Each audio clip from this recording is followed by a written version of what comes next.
Bismillahirrahmanirrahim. Selamat pagi anak-anak. Hari ini kita akan membahas mengenai sinkronisasi sistem tenaga listrik, di mana dengan mempelajari sinkronisasi sistem tenaga listrik ini, diharapkan kalian mampu memiliki kompetensi dasar berupa penjelasan prinsip kerja sinkronisasi sistem tenaga listrik, dan kalian juga mampu menjelaskan komponen sinkronisasi sistem tenaga listrik. Kalian juga diharapkan bisa mengidentifikasi komponen sinkronisasi sistem tenaga listrik. Dan yang terakhir, diharapkan kalian bisa mencontohkan prinsip kerja sinkronisasi sistem tenaga listrik. Sebelum kita beralih ke sinkronisasi, kita akan membahas sedikit materi sebelumnya tentang konfigurasi sistem tenaga listrik, di mana semua kelistrikan bermula dari pembangkitan, di mana pembangkitan ini sendiri terdiri dari beberapa genset yang digabungkan, lalu dialirkan ke sistem transmisi, dan pada akhirnya dibagikan ke konsumen yang kita bisa nikmati sehari-hari. Lalu yang dimaksud dengan sinkronisasi itu apa, Pak? Sinkronisasi adalah merupakan proses penggabungan dua sistem yang bekerja pada tegangan AC atau tegangan arus bolak-balik, baik pada saat sebuah generator disambungkan ke jaringan PLN maupun penambahan unit generator yang akan diparalelkan dengan generator yang sebelumnya telah tersambung ke dalam sistem jaringan listrik. Seperti yang kita ketahui, Indonesia begitu besar, Indonesia begitu luas, dan ini sejalan dengan penggunaan kelistrikan di Indonesia. Semakin besar manusia mengkonsumsi listrik, maka semakin banyak daya yang dibutuhkan. Untuk memenuhi kebutuhan ini, tidak dimungkinkan atau sangat tidak memungkinkan membuat sebuah generator yang begitu besar untuk memberikan konsumsi listrik ke seluruh Indonesia. Oleh karena itu dibutuhkanlah proses sinkronisasi atau paralel dari satu genset ke genset lain, sehingga ketika genset itu diparalel menghasilkan daya yang lebih besar.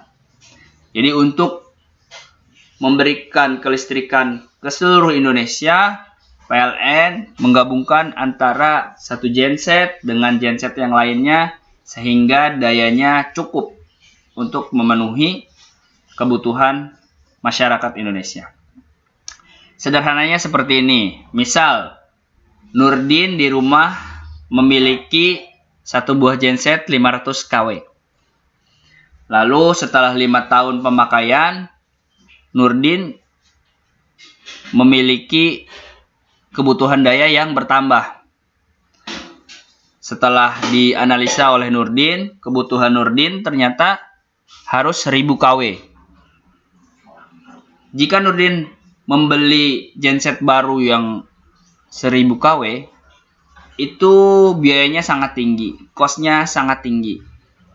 Oleh karena itu, Nurdin cukup membeli satu buah genset lagi sebesar 500 kW dengan biaya yang lebih murah. Lalu dilakukanlah sinkronisasi atau paralel antara dua buah genset, di mana yang genset 1 500 kW, genset 2 500 kW, setelah digabungkan menjadi 1000 kW. Sehingga kebutuhan yang dibutuhkan oleh Nurdin bisa dicukupi dengan dua genset tadi, tapi dengan syarat harus disinkronisasi. Terus kebutuhan sinkronisasi ini memiliki tujuan ya, seperti yang tadi Bapak sebutkan. Tujuan yang pertama untuk mendapatkan daya yang lebih besar.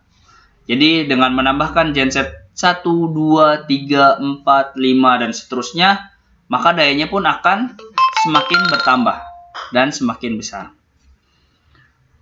Dan yang kedua, tujuan sinkronisasi untuk efisiensi atau menghemat biaya. Karena sangat disayangkan ketika Nurdin sudah membeli satu genset 500 kW, di kemudian hari Nurdin membutuhkan genset 1000 kW, kalau harus membeli yang 1000 kW, terus yang 500 kW-nya dikemanakan? Maka untuk efisiensi atau penghemat biaya, cukup membeli yang 500 kW dengan biaya lebih murah dan digabungkan dengan genset tadi. Yang ketiga, memudahkan penentuan kapasitas generator. Jadi ketika Nurdin membeli genset, Nurdin cukup menghitung kebutuhan saat ini ditambahkan safety beberapa persen saja. Sehingga Nurdin tidak perlu berandai-andai nanti suatu saat butuh berapa ya dayanya, Karena ketika dayanya sudah sangat besar, Nurdin bisa menambahkan genset-genset kecil lainnya untuk digabungkan atau disinkronisasi menjadi satu kesatuan. Yang keempat atau yang terakhir, tujuan dari sinkronisasi adalah menjamin kontinuitas atau kelangsungan ketersediaan daya listrik. Jadi dengan adanya sinkronisasi ini, kita bisa dapat nih kelistrikan yang terus-menerus.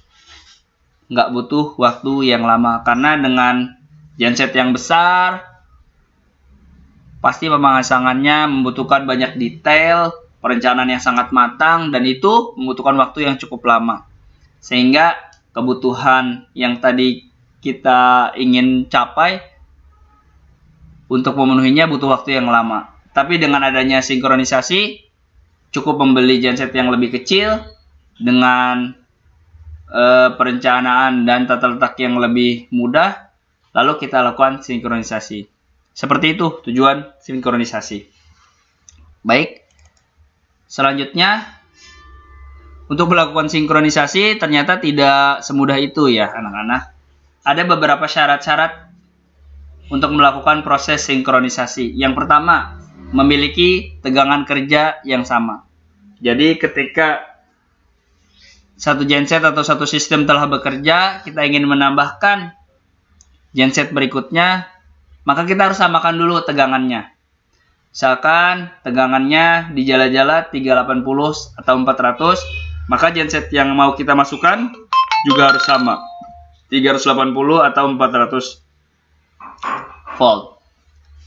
Begitu pula syarat yang kedua, harus memiliki urutan fasa yang sama. Seperti kita ketahui, pada sistem 3 fasa terdiri dari fasa R, fasa S, fasa T. Urutannya ketika mau digabungkan juga tidak boleh berbeda. Misalkan yang satu RST, yang lainnya TRS. Kedua genset atau sistem yang telah jalan RST ini dan mau digabungkan dengan genset berikutnya, genset yang baru ini harus dibuat sama urutannya, yaitu RST juga.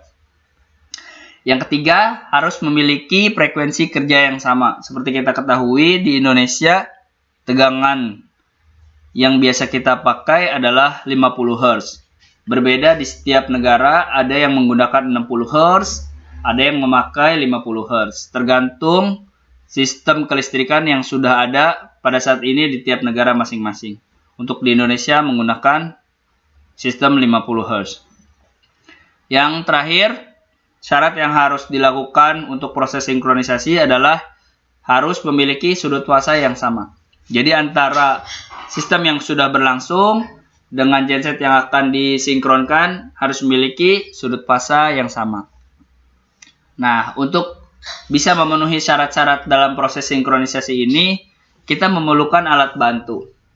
Peralatan yang kita perlukan dalam proses sinkronisasi ini ada 4 ya. Yang pertama adalah double voltmeter. Seperti yang kita ketahui, voltmeter biasa itu hanya satu.